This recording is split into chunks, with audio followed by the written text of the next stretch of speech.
welcome. Thank you for joining us today. Could you, before we get started, could you just tell us a little bit about yourself and why you've decided to join our conversation about women in power? Yeah, well, thank you for having me. I decided to join because you asked and because I truly believe that as women we can help each other grow and become better at helping each other just pick each other up. So this is a big question to start with, but I think it's an important one for this conversation. What does power mean to you?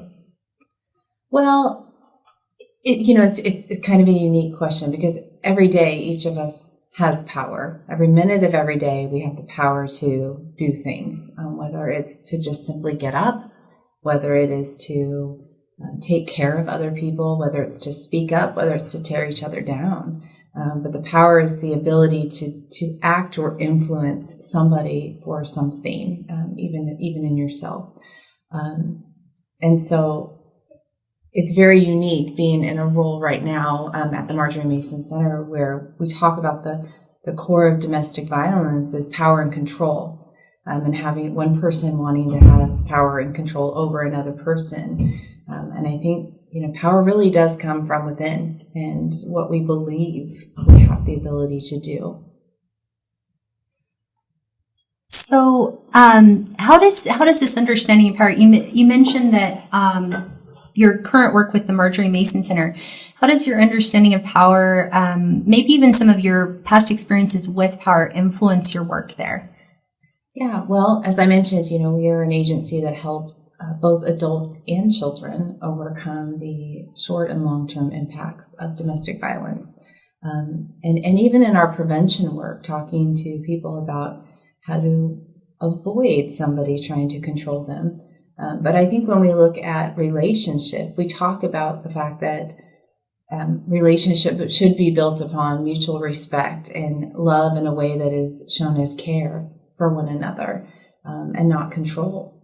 And so when we talk about power, we talk about something that we feel like we lose that when we maybe give some of it to somebody else, and how to teach somebody to gain their power back and how to find their voice. I mean, because that's what it truly comes down to, is really identifying who you are, what it is that you want, and knowing that it's okay that may change. And how you make those steps necessary to get where it is that you think you want to be. Do you feel that in your work, do you feel that there's any way in which being a woman causes it to be more difficult to claim power? Yeah, for sure. I mean, we're talking about how we are conditioned as women, and this is decades and decades and centuries of kind of the identification of a woman and what a woman's role is, what it means to be a girl, what it means to fit in society. And obviously that's different based on country, based on region, based on ethnicity, age. That does mean different things. But in general, as women, our role has been different.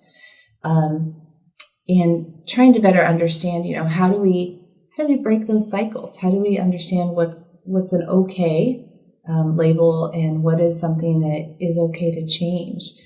There has been a lot of conversation, and I get asked repeatedly, mostly from men, about the Me Too movement, because in a role where we are serving victims of domestic violence, obviously there is overlap with sexual assault, and the Me Too movement has caused a lot of men to question. They feel like it's something new that's happening. And so it's given me the opportunity to really explain to men in a general state that this is something that's very normal to people. Asking a woman if she's ever been discriminated against or felt that she has been discriminated because of her sex would be like asking a person of color if they've ever been discriminated because of their race. And I think it's just something that's been a little bit foreign. We feel like we've come so far, right? Because women can vote and women can get jobs and women can choose, that surely that they're on an equal playing field, but that's not necessarily the case. And so I've had the unique opportunity to speak out in some of those areas. What does it mean in the workplace when we talk about women? When you have somebody who needs to take notes, do we always continue to ask a woman because we think that that's supposed to be their role? If we need somebody to plan a party, are we going to ask a woman because, we think that they're going to be good at it, to care for the children, to clean the house? We feel like we've progressed so far, and yet we still go back to those same basic job roles that we, in our mind, think a woman should have. And so I appreciate the fact that we're allowed to continue to engage in the conversation to better understand what it does mean to be a woman, and how we can encourage women that they don't have to stay stuck in those roles. It's okay to speak up and say, no, I think I should be the president instead of the secretary. Nope, I think I'm going to have somebody else take minutes for whatever it is that I'm talking about. And it's okay for my partner to do the cleaning. It's okay for my partner to do the child raising, and to be able to say those things and implement them is still challenging for a lot of women. But I think the more we do it and the more we put ourselves on an equal playing field, the more power and control we will have over our own lives and our own destiny. And I think by doing that consistently, it will also allow us to break kind of those generational cycles and give our young women and our young girls a visual of what it means to be a woman today. So what has drawn you to speak up about these issues? What are there personal experiences that were turning points for you, and how you thought about all this and wanted to create space for other people to re-examine some of these ideas? I'm not somebody that ever thinks that things just happen by circumstance. I do think they've happened for a reason. And I grew up in a very traditional household, in a big Italian family, and my mother was the most amazing homemaker, and my father was the external provider. I was a first child, very type A, and I excelled in school, and I was outgoing and involved, and I did I enjoyed high school, and I thrived in the K through 12 system. And even through college, there was definitely an equal playing field, and I believe in open space. Outside of kind of that push for major and academic drive, I felt like this space was pretty equal for men and women. But you exit college and you enter the workplace, and you really start to see the inequities rise quickly, whether it's through pay, whether it's through opportunities, and I started to feel it really, really early on. And I was able at one of my places of employment to really speak up holistically for women and recognize that there were significant pay gaps for the men and the women. And how do we make sure that those are addressed company-wide, and not just fighting for myself, because I knew that it would impact, all of the women in that particular work environment. And so when I started my journey at Marjorie Mason Center, I realized what a tremendous honor it was going to be to stand up for people who have felt like for a really long time they haven't had a voice. So what do you think? I guess it's fairly obvious what motivated you there, but what do you feel made you speak up, whereas maybe other people may not have felt comfortable doing so? I have to attribute it to my upbringing. I was I was so blessed to have a family that encouraged me to speak up, no matter what the situation, to encourage me to find my voice, to not let people bully me around, to allow me the space and the freedom and the grace to fail beautifully, but also to push forward and not let anybody make you feel like like you were less than. Mm-hmm. So, obviously kind of like that stable, very encouraging home environment, to begin with, does that continue to motivate and encourage you? Have there been new influences that you've found as you've gone along in life? Oh, for sure. I mean, I am grateful to have such an amazing support system. Both my given family, and then my chosen family, my husband and my 2 children, who have allowed me to be into this public space and this public role and been that support behind me to give me that space and freedom and to do what I need to do to encourage others. And I feel like that is my specific role at the Marjorie Mason Center, is to just encourage others, because there are so many messages in life that tear us down on a daily given basis, and unfortunately, I think as women, we do that really well. We tear other people down. And it was something I wish we could change about ourselves. If there's one thing, to be born with the innate ability that we are always going to encourage each other up, but fear and I believe insecurities just come out in ugly ways among women. And so I really, really enjoy the ability to just encourage people, tell them they're doing great, that they are worth it. When most people show up at our doors, they're hurting. They don't typically know that they're in an abusive relationship. They just know that the person that they love, that they trust, that they have probably raised a family with, is causing them the most pain. And they don't really understand why.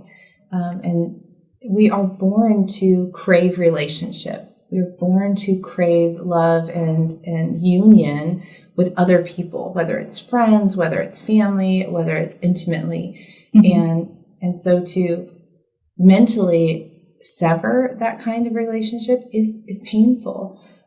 And what I love about the work the agency does is, I have a team of 100 people that they day by day tell people they're worth it. They tell people that they're good enough. They tell people there's going to be hope and that things can change. Because when we talk about power and we talk about women, sometimes we feel like it is hopeless and that things will never change, and that the hurt we're feeling, the frustration, the negativity will be stuck there. And what I love about each and every day, what we get to do for Fresno County, is to tell people you are worth it and they don't have to stay the same, and that you can make a change and you have the power to make good choices and to have a healthy relationship for you and your family for generations to come.